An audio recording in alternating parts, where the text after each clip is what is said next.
Une mauvaise communication dans le couple peut être très dangereux pour la longévité du couple. S'il n'y a pas de communication dans le couple, il n'y a pas de compréhension ou de connaissance de l'autre. Seulement du froid émotionnel, de la distance et des incompréhensions. Importe que vous veniez de commencer votre relation, ou que vous ayez déjà fait 6 mois, 1 an, ou plus ensemble, ce podcast vous concerne. Que vous soyez marié ou pas. À travers ce podcast, nous allons vous apprendre à maintenir un bon niveau de communication dans votre couple et éviter les problèmes imprévus. Pas seulement dans les relations de couple, mais tous nos problèmes peuvent être résolus si nous savons bien communiquer avec les autres. Parfois, les petits conflits se terminent par un énorme problème, en raison de difficultés de communication. Tous les problèmes de votre couple ne peuvent se régler que si vous savez discuter avec votre conjoint. C'est pourquoi c'est très important la complicité dans un couple. Ce qui se passe dans votre couple est entre vous. Personne d'autre n'a le droit de s'intégrer. Il peut arriver que vous vous disputiez le matin, et même se dire les pires insultes. Et qu'ensuite 2 heures de temps après, vous puissiez savoir mettre cette dispute en pause pour régler un problème important ensemble, pour venir au secours de votre conjoint. C'est en cela s'explique la complicité dans le couple. C'est-à-dire que, vous partagez plus que l'amour. Pour arriver à ce niveau, c'est tout un travail. Votre partenaire doit être votre premier confident. Si vous avez un ou une amie avec qui vous discutez beaucoup plus qu'avec votre partenaire, c'est que votre couple est en danger. Sachez que vous lui donnez indirectement la place de votre partenaire. Un couple, ce n'est pas seulement le sexe. Vous devez travailler sur votre couple de manière à ce que votre partenaire soit d'abord votre plus grand ami. Vous devez pouvoir vous taquiner, vous amuser, se faire des coups bas. Vous devez faire en sorte que votre absence crée un manque chez l'autre. Apprenez à être à l'aise avec votre partenaire dans le respect de ses préférences. Ce n'est qu'ainsi que votre conjoint sera votre plus grand complice.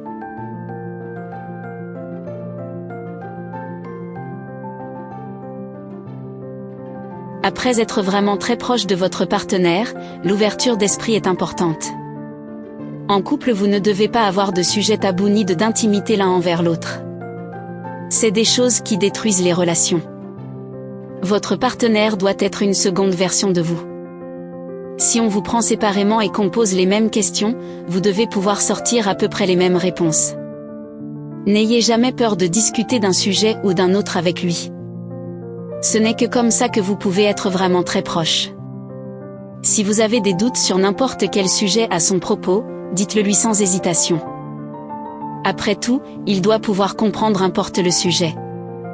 S'il vous fait un truc qui vous a touché négativement, n'hésitez pas à le lui dire. Ne le gardez pas pour vous. C'est en cela je parle d'ouverture d'esprit.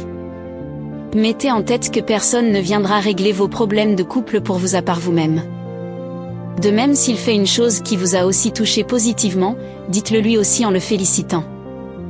Cela renforce les liens et donne envie de faire plus. Ce n'est que comme ça vous serez très proches.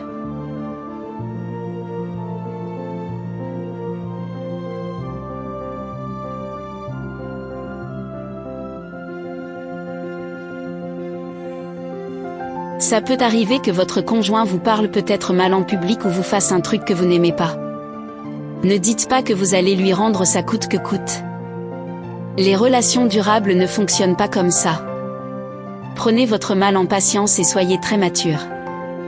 Approchez-le dès que vous sentez que l'atmosphère est un peu calme et cherchez à comprendre pourquoi il a eu cette réaction, tout ça dans le calme et le respect de l'autre bien sûr.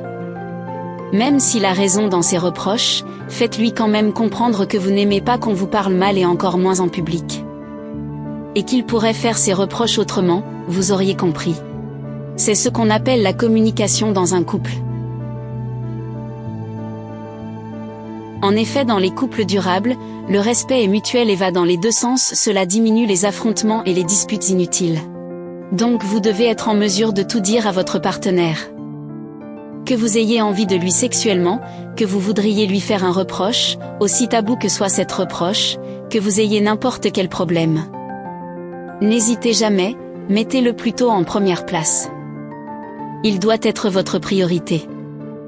Dire qu'on ne doit pas fouiller le téléphone de son conjoint est un faux problème.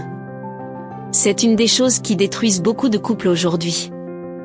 Fouiller le téléphone de son conjoint doit obligatoirement se faire avec son consentement.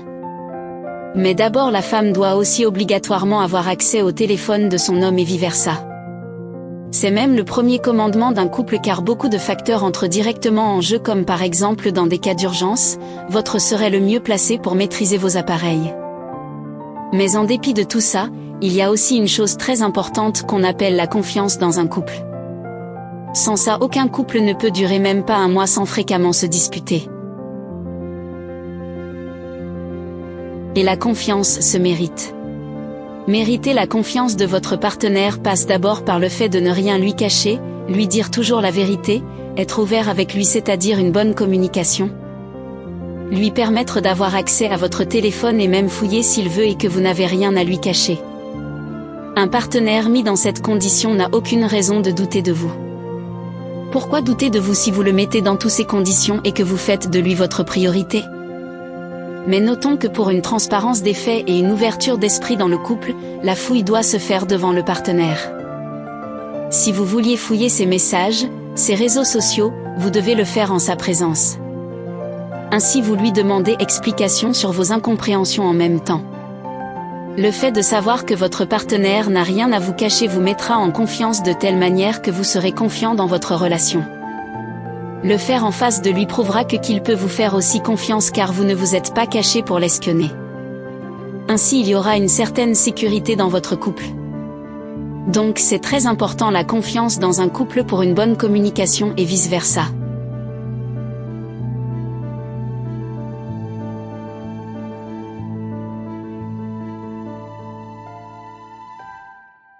Nous parlerons à présent de la communication proprement dite. Dans votre couple, vous devez maîtriser l'expression faciale de votre partenaire en vous posant les questions de savoir s'il est fâché, s'il est en joie ou pas. Tout ça dans le but de partager ses émotions avec lui. S'il est de mauvaise humeur, demandez-lui pourquoi. Poussez-le à se confier à vous. Ainsi vous saurez ce qui le tracasse pour le conseiller ou trouver une solution ensemble. Importe que ça soit un problème social, financier, au travail et j'en passe. Montez-lui toujours que vous serez là à son écoute n'importe quand au besoin et qu'il peut tout vous confier. Il peut vous faire confiance. Et que personne d'autre n'a l'obligation de le comprendre que vous. Ça permet d'éviter aussi les cachotteries dans le couple et de maîtriser votre conjoint.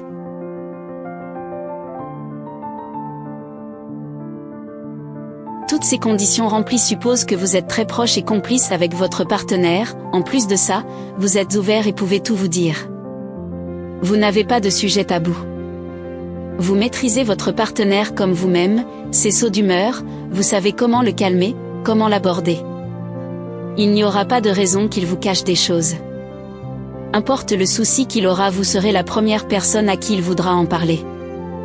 Ainsi lorsque n'importe quel problème voudra venir perturber la tranquillité de votre couple, vous le verrez clairement venir parce que vous serez très attentive sur chaque détail et chaque mouvement de votre relation. C'est ce qui fait la force d'une bonne communication dans le couple. Prenez garde de faire tout ceci sans pour autant encombrer votre partenaire. Faudrait qu'il respire aussi. Vous n'êtes pas obligé de passer toute votre journée avec lui pour y arriver. Vous devez avoir d'autres occupations à part lui.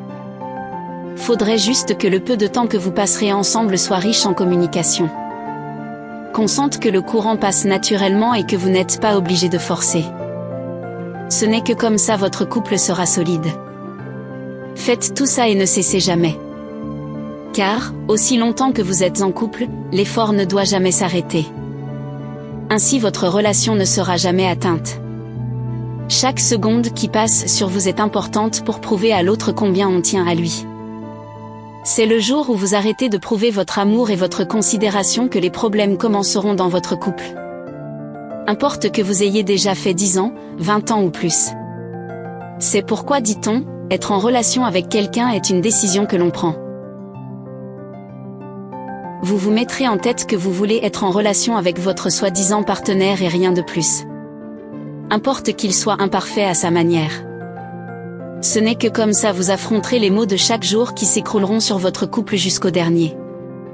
C'était Fernando Oussou dans l'épisode 1 du podcast Relations de couple durable où nous vous donnons des astuces pour rendre votre relation amoureuse durable. À la prochaine.